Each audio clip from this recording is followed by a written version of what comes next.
பிரதான மேய்ப்பர். அப்படி செய்தால் பிரதான மேய்ப்பர் வெளிப்படும் போது மகிமையுள்ள வாடாத கிரீடத்தை பெறுவீர்கள். ஒரு பக்கம் அவலட்சணமான ஆதாயம் இருக்கிறது, மற்றொரு பக்கம் மகிமையுள்ள வாடாத கிரீடம் இருக்கிறது. தம்முடைய உண்மையுள்ள ஊழியக்காரர்களுக்கு கர்த்தர் மகிமையுள்ள வாடாத கிரீடத்தை வெகுமதியாக கொடுக்கிறார்.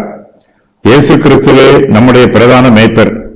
நாம் எல்லோரும் அவருடைய மந்தையாகவும் தேவனுடைய சுதந்திரமாகவும் இருக்கிறோம். மற்ற மேய்ப்பர்களுக்கும் நம்முடைய கர்த்தராகிய இயேசு கிறிஸ்துவே பிரதான மேய்ப்பராய் இருக்கிறார்.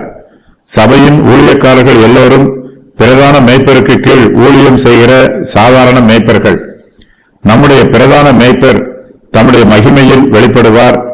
இயேசு கிறிஸ்துவின் இரண்டாம் வருகையின் போது அவருடைய மகிமையும் மகத்துவமும் மேன்மையும் வெளிப்படும். அவர் வரும்போது எல்லா ஊழியக்காரர்களையும் நீதியாய் நியாயம் விசாரிப்பார். தமக்கு கீழ் ஊழியம் செய்த எல்லா மேய்ப்பர்களையும் தம்மிடத்தில் வந்து கணக்கு ஒப்புவிக்குமாறு சொல்லுவார். கர்த்தருடைய பார்வையில் நன்மை செய்தவர்கள் ஆசீர்வாதம் பெறுவார்கள், தீமை செய்தவர்கள் தண்டனை அடைவார்கள்.